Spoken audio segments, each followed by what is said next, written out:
Hello science fans and welcome to SHE-ensya. Today I give you a special video based on a talk I gave at the 6th World Youth Alliance Asia Pacific Conference where I talked about my Fulbright journey. I updated it to help celebrate the 75th anniversary of the Fulbright program.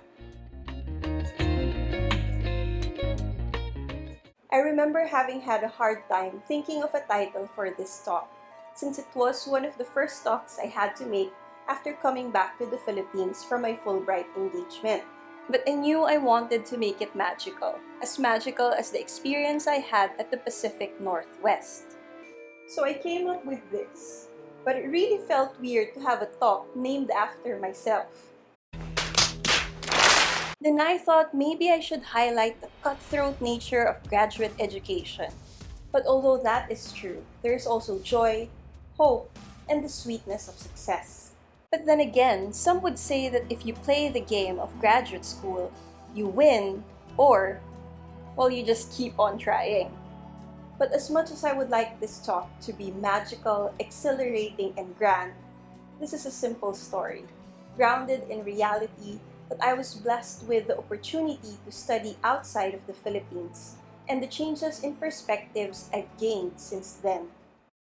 I can divide my professional life into two eras, pre-Fulbright and post-Fulbright. My commitment to STEM started in Pisay, where I came in as a 12-year-old probinsyana. Pisay was a melting pot of different cultures from all over the Philippines.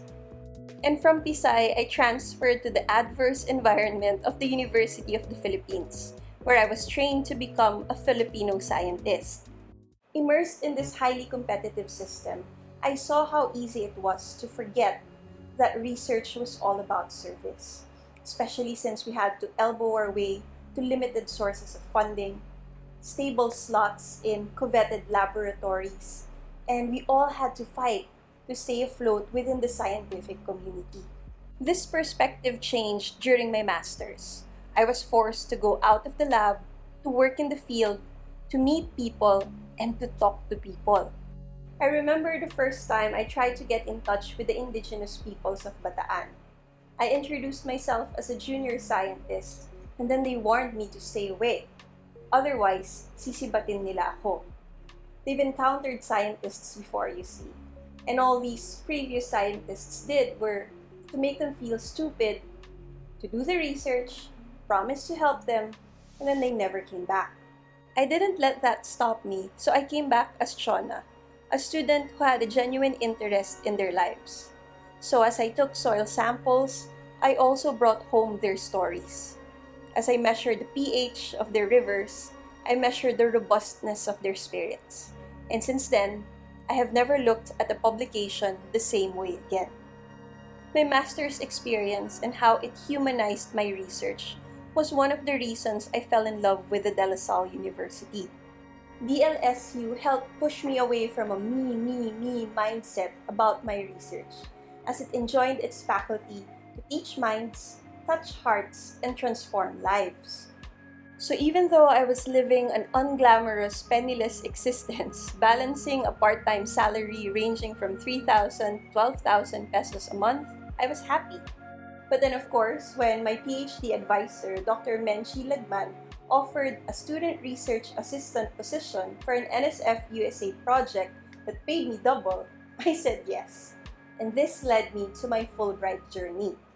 The research that we were trying to do was on the population genetic structure of alimango, or mud crabs.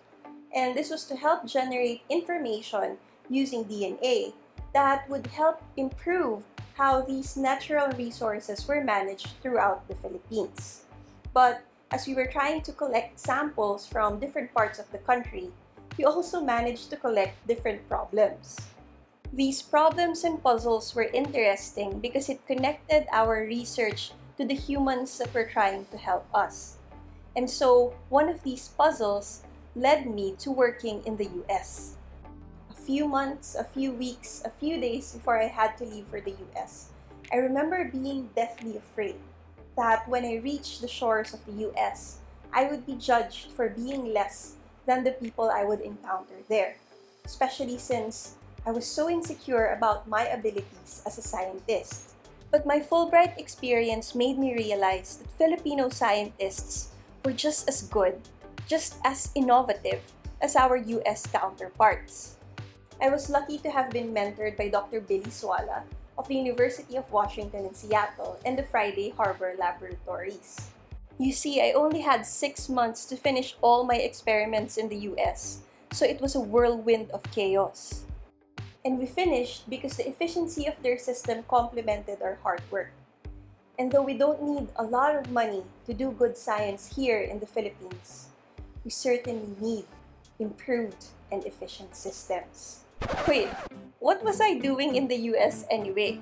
One of the puzzles that we encountered in the field was the baklang alimango, that we later on called as the intermediate. In the Philippine market, mud crabs are priced based on seasonality and sex. Female crabs are priced higher over males, but priced even higher are what fishermen call the baklang alimango. So I brought alimango tissue to the US to look for unique genetic markers across the male, female, and the intermediate, and to hopefully use these markers to figure out the difference in morphology across the three. But what was interesting about my experience is the surprise of the individuals I met there about my research topic. Apparently, for them, if you include any concept of homosexuality in your scientific research, it can actually lessen the chances of you getting funding. Another interesting aspect of my Fulbright journey was that I was there during election year. And to round out our training as ambassadors and citizens of the world, Fulbright arranged for an enrichment seminar at Washington, D.C. And there, I got to meet hundreds of Fulbrighters from all over the world. And our relationships converged on how none of our disciplines can be done in a vacuum. That even though politics, or even the debate about the value of democracy, is messy and gray, we cannot remain neutral in all things, and we would eventually have to be the voice for the voiceless. It's been 5 years since my Fulbright experience, and it's starting to feel like a dream.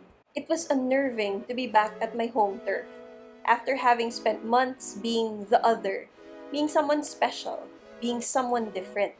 Now I was just Shauna again, and I still had to prove myself worthy to get the stripes and the letters to my name. I remember delaying the decorations in our house, even though Christmas was just around the corner, because I still had to do my dissertation defense.